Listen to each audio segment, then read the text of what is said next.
Christmas Day, 1991, 7 p.m. Moscow time. Mikhail Gorbachev sat down at a desk in the Kremlin, cameras rolling, and announced his resignation. We're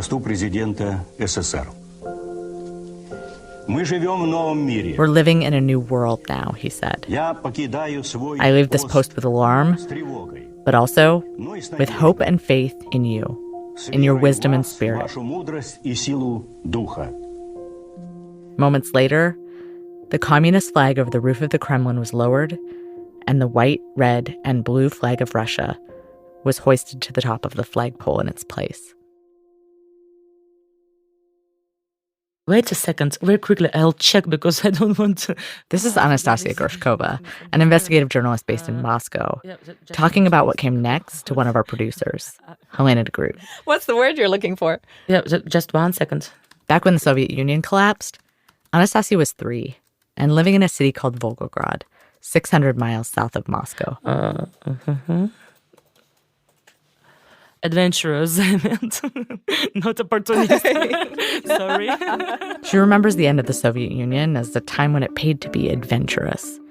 Because when capitalism was introduced, there was no time to adjust. It's called like shock therapy. Overnight, people lost their jobs, their savings. You had to stand in line for food. People were scared, but, on the other hand, it could be the world of opportunities also. And nobody knows, how to act right in this new world, but everyone tries. And Anastasia's dad did try. In the USSR, he'd been a scientist with a steady government job. Now, he started selling cars he imported from Japan. Anastasia, though, remembers the whole period as a fun time. She was in elementary school, and with the borders finally open, all kinds of stuff was for sale. So her dad would bring home some pretty cool gifts. So he went to Moscow especially to buy me an iguana, for example. So it was not stressful for me. Then, one day, her dad's friend and business partner took all of their money and ran. But they couldn't do much about it. Going to the police was useless. Stations were chronically underfunded. Some cops had even flipped sides, joining gangs of ex-cons and out-of-work soldiers and athletes, extorting anyone who tried to start a business. According to the UN, between 1990 and 1994, the national murder rate more than doubled to 130 people a day.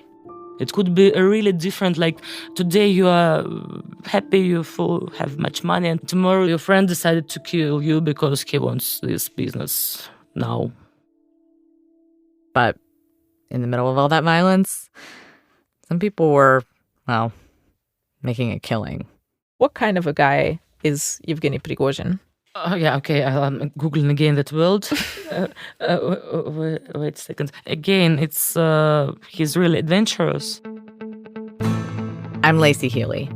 On this episode of Things That Go Boom, we take a look at the shadows. How a shady businessman named Yevgeny Prigozhin got a foothold in this wild west of a frontier, and then became part of a shadowy underground. And how the US and Russia have been playing a shadowy game.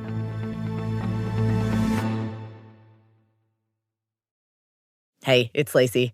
As you likely already know, we are living in the golden age of cybercrime. How can we ensure the security of our information and our financials, not to mention our peace of mind?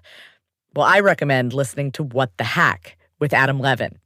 It's a weekly true crime podcast featuring tales of hacks, scams, and a rattlebag of cyber swindles. Learn about the dangers of trolling opponents, discover what sort of links you should never, ever click, and get the inside scoop on all sorts of crazy scams happening on your favorite apps. So go ahead, follow What the Hack with Adam Levin on Apple Podcasts or wherever you listen. In March of 1990, while the Soviet bloc was falling apart, Yevgeny Prigozhin was released from prison. He'd spent almost a decade behind bars for theft, robbery, and, quote, involving minors in criminal activity. And he needed a fresh start. With the fall of communism, the bones of a bankrupt state were there to be picked over, and a rapacious new gangster class rapidly arose. So Prigozhin decided to open a hot dog stand. At least that's what he once said in a rare interview he gave to a local magazine from St. Petersburg. Is this credible to you? Do you believe? Why not? I do. I can imagine that it was not only, hot dog stand, but... Yeah, so probably not just a hot dog stand. In that same interview, he said he was making so much money so fast that his mother had difficulty counting this mountain of rubles. Yes, he's really proud of it. Soon after, he started opening restaurants all over St. Petersburg. And by the late 90s, he was pouring hundreds of thousands of dollars into the renovation of this one particular restaurant called New Island. It's a restaurant on a boat. New Island immediately became one of the most fashionable dining spots in St. Petersburg. According to Anastasia's reporting, it attracted some wealthy guests, several of whom ate for free. Whatever Prigozhin was up to with those free meals, it paid off. Because one day, in early 2000, one of his guests took him to meet a good pal. And he took Prigozhin to the shadow headquarters, so-called. The shadow headquarters was the unofficial home of the campaign to elect this up-and-coming politician for president. The up-and-coming politician was Vladimir Putin. What exactly happened there, we'll never really know. All we can say is that 4 months later, Putin was elected, and there was Prigozhin at the Kremlin catering the inauguration. The press immediately dubbed him Putin's chef. He never was Putin's chef. Oh. Yes, it is a nickname because Prigozhin is not a chef. He can't cook, maybe a hot dog, but... Putin's waiter might be more accurate. Whenever Putin had the occasion to dine with someone fancy, the French President Chirac, George and Laura Bush, he'd take them to Prigozhin's boat. And there would be Prigozhin, charming and cheerful, serving the food. In 2003, Putin even celebrated his birthday on Prigozhin's boat. And by 2005, Prigozhin was catering all of the Kremlin's big events. But his career really took off in 2010, because that's when he started setting up mock companies to compete against each other for government contracts. Of course, he won either way. And once he won, he also kind of half-assed the work. Children got sick. To make matters worse, his management style seemed like something straight out of the mob. We weren't able to independently verify the story, but Anastasia told us that once, when one of his cooks wanted to quit, Prigozhin broke both the guy's legs. Meanwhile, while Prigozhin was busy getting rich off all of those spoon-fed government contracts, war erupted in eastern Ukraine. In February of 2014, pro-Russian separatists took up arms to try and become a part of Russia. Pro-Russian gunmen seized key buildings in the Crimean Peninsula, where Russia's Black Sea Navy is based. And Russia wanted nothing more. If it could just get its hands on this little piece of Ukraine, the Russian Navy would have access to all the countries around the Black Sea and all the countries around the Mediterranean. But Russia's military had to move in secret to make sure the international community wouldn't swoop in and ruin it all. So they sent in what came to be called Little Green Men, basically Russian soldiers, but in unmarked green uniforms. At the same time, Russia's top military brass hatched another plan. And the reason why, well, it takes us down a little bit of a rabbit hole, but it's worth it. So stay with me. This is a promo video for this annual conference, the St. Petersburg International Economic Forum. It's kind of like Davos, but for Russia. A lot of high-ups from the world of business and politics come and give talks. There's an enormous video screen, a woman playing a white piano in 2 inches of water, dancers, fireworks. You get the picture. What you won't see in their promo is this. Last year, Russian investigative paper The Bell reported that in 2010 at this conference, there was a secret closed-door meeting between Russia's top military brass and a man named Ibn Barlow. Ibn Barlow is South African, and when Nelson Mandela ended apartheid in the late 80s, Barlow saw an opportunity The country's government had been reorganized and its defense budget slashed. So many of its service members suddenly found themselves out of work. Eben Barlow, enterprising guy that he was, came in and gathered up all of those unemployed men and started a private military company. Over the next 15 years, those men started popping up all over the African continent, fighting rebels in Angola and Sierra Leone, suppressing coups, and protecting factories and mines for Western corporations. So here's Eben Barlow, this guy who you might call the father of the modern mercenary army, at this super fancy Davos-style event. And he has some advice for the Russians. Try this mercenary thing out, he says. It's great. Fast forward a few years to 2014, and the perfect opportunity has finally presented itself. The war in eastern Ukraine. The Russians had already sent one secret group of fighters, their so-called Little Green Men. But now, they sent in another. A small test run of mercenaries called Wagner Group. By early March, Crimea was under Russian control. By mid-March, this morning, Russian President Vladimir Putin is moving quickly to annex the Crimea region despite U.S. and international protests. He approved a draft bill to make Crimea part of Russia.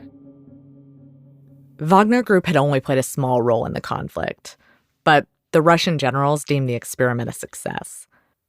Now, all they had to do was find someone who could help finance and lead the group long term. Someone close to Putin, but not too close. Someone from his inner circle who he would trust, but who operated mostly in the shadows. Someone like Yevgeny Prigozhin. Under Prigozhin, Putin's chef, Wagner expanded rapidly. It became a mercenary army with about 5,000 members, active in about 12 different countries, from Syria, where it protected oil fields for Assad, to Venezuela, where it provided security for President Maduro, and all over Africa. And today, these mercenaries could be changing the face of war.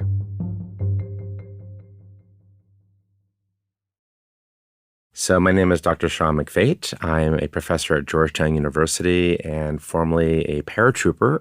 Sean served under the likes of General Stanley McChrystal and David Petraeus during his years in the 82nd Airborne Division of the Army. But then I got out and went to what they say, the dark side. And I became a private military contractor, a paramilitary, some would say a mercenary, to basically fight wars in Africa. I'm not sure what I expected of Sean. What does one really expect of a former mercenary? Imposing? Scary even? Sean isn't that. He's more like your college roommate. That super friendly guy who always has a good story to tell. Some of that fighting Sean did was for the U.S. government. Some of it was for not U.S. government, and it opened my eyes to how war is being fought. To understand what he means, just take what happened in Ukraine in 2014, when Russia's military sent in Wagner Group. Since the Kremlin wasn't openly sending troops, it didn't look like war. If they had blitzkrieged directly into Ukraine, there would have been huge international outrage. The UN would have gotten involved, and it would have stymied their progress. In this way, they just kind of stole eastern Ukraine. Sean says it's not just Ukraine. War is getting sneakier. We live in a global information age where weapons that give you plausible deniability are more powerful than firepower. And mercenaries aren't the only example.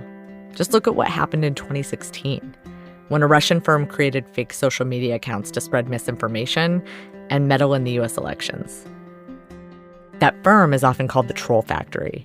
And just because it's a heck of a lot of fun, any chance you can guess who's behind the Troll Factory? A Russian oligarch dubbed the Chef, who has very close connections. That's right, Yevgeny Prigozhin. 2 weeks after Prigozhin was indicted for meddling in the U.S. election, Megyn Kelly flew to Moscow to interview Putin for NBC. And she asked him about this guy, Prigozhin. You know him? Putin replies that he knows him, but he's not a friend. He works in the restaurant business or something. But he's not a state official. We have nothing to do with him. When she presses him on the friend thing, Putin says, "Did you hear what I just said? He's not my friend." But plausible deniability isn't the only reason the Russians are using mercenaries. When the Soviet Union collapsed, Russia's military took a big hit. And in many ways, it's still struggling to catch up. Some things, like Russia's intel services and nuclear forces, they're still pretty good. Other things are, well, old and rusty, like the aircraft carrier it sent to Syria in 2016, leaving a trail of thick black smoke along the way. All that said, the Russians seem to know how to stretch their limited budget a long way. That's one reason why the use of mercenaries is such an attractive tool. Generally, private military contractors are considered cheap. You don't have to pay for their training, employ them year-round, or pay veterans benefits. In most cases, they come with their own weapons, and maybe most importantly, you don't have to pay for them when you don't need them. Unlike the US, which maintains a standing army year-round. That's one reason why Russia isn't the only country that's digging the idea of using mercenaries. And this rising tide of mercenaries, eventually in a decade or two, will get to a point where war is privatized, where anybody who can swipe a big enough check can become a superpower. That might be a step too far, though it's not an impossible future. The thing is, when you commodify conflict, it changes war in profound ways, in ways that our four-stars and senior leaders have no clue about, but people like Machiavelli knew full well back in the day. So mercenaries, most of military history is private military history. We think of mercenaries as a footnote of banditos in history. That's a misreading. This is how people thought about war for thousands of years. And just for some strange reason, the last 150 years, they've been absent. But it's sort of like polio coming back. Like polio coming back. Of course, we've been watching the signs for a while, and the U.S. isn't exactly an innocent bystander. Remember Blackwater, the private military contractor that caused such a scandal in Iraq? Personnel working for the company then called Blackwater opened fire at Baghdad's Nisour Square, killing more than a dozen.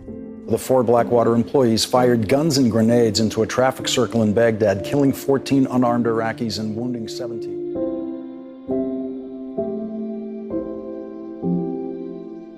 Well, Eric Prince, the founder of Blackwater and brother to Education Secretary Betsy DeVos, is still around.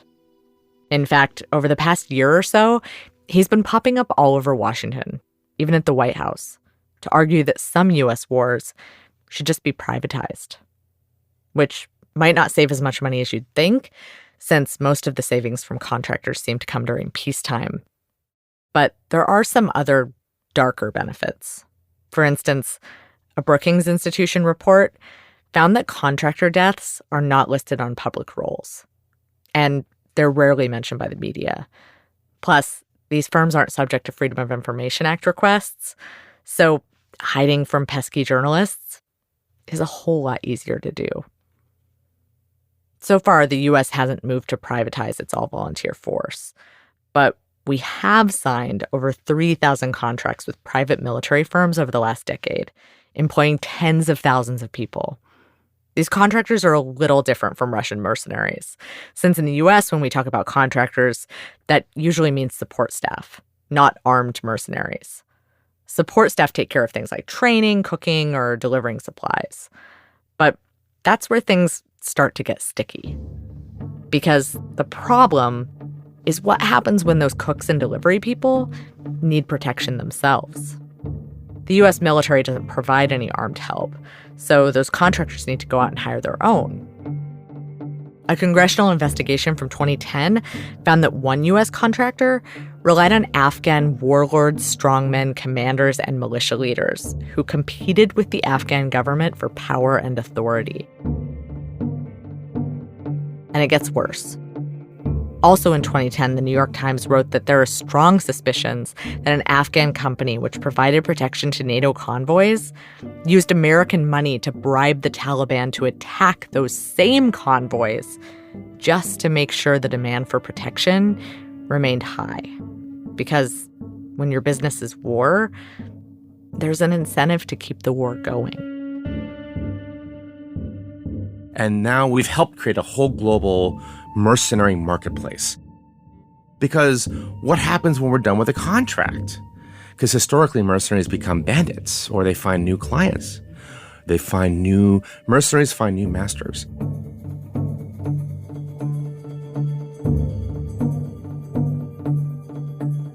So take me to the end game of this. Say, can anyone buy contractors? In 2008, I was called into a deal where Mia Farrow, an actress, wanted to stop the genocide in Darfur, and she wanted to hire Blackwater to do it.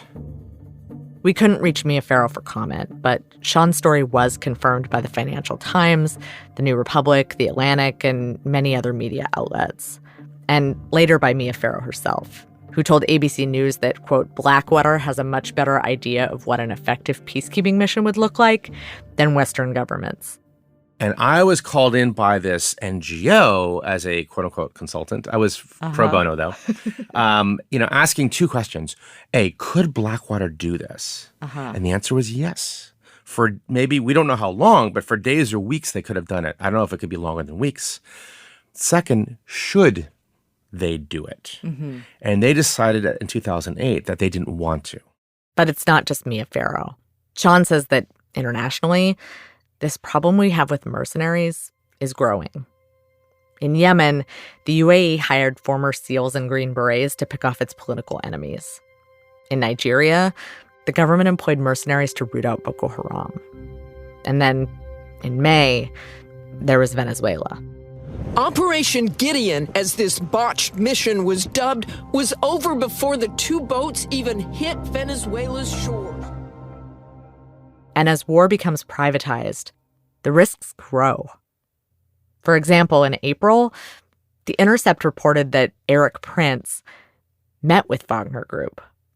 He offered up his forces to support the firm's operations in Libya and Mozambique, which would have made Prince, an American citizen, a subcontractor to the Russian military. The Wagner Group turned him down. But the whole incident just drives home something we already knew. When war becomes a business, all the usual rules go out the window. So, how does the U.S. adapt and fight back against this problem? Well, we could do what we did in the 60s and 70s, when the CIA was blowing up regimes. Actively sought to have Lumumba overthrown or killed. The CIA ordered his assassination but could not complete. And propping up U.S.-friendly dictators left and right. Let's ask about the U.S. role in all of this. And let's turn to a recording of President Richard Nixon. All in the name of stopping communism. As war raged in Vietnam, an isolated community in the jungles of northern Laos was recruited by the CIA. Surely, we don't want to return to that. And so how do we, as the United States, how do we even begin to approach that, even from a moral standpoint? So what we need to do is we need to update the way we think about war. So how do we fight secret wars, which is where warfare is today, and not lose our democratic soul? That's the national discourse we should be having, not how many F-35s we need.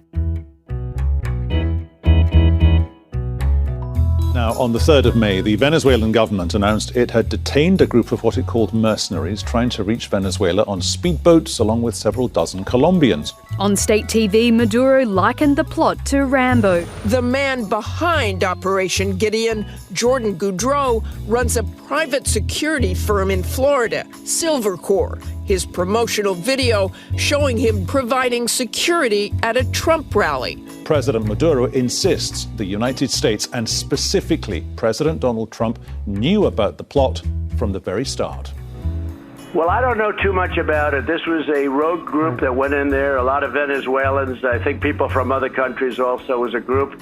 But I'd say this, the government has nothing to do with it at all. If we ever did anything with Venezuela, it wouldn't be that way. It would be a slightly different. It would be called an invasion.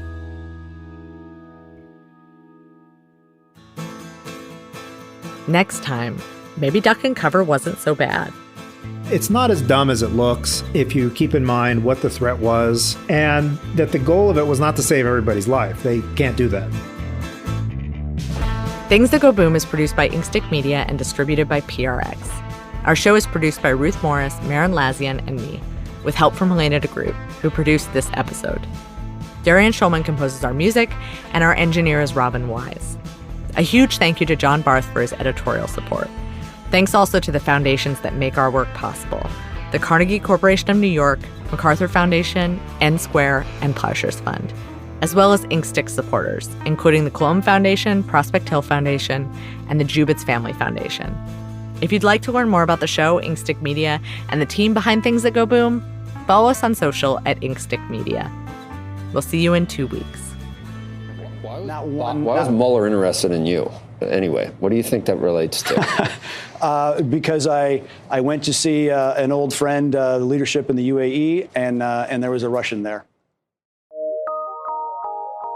From PRX.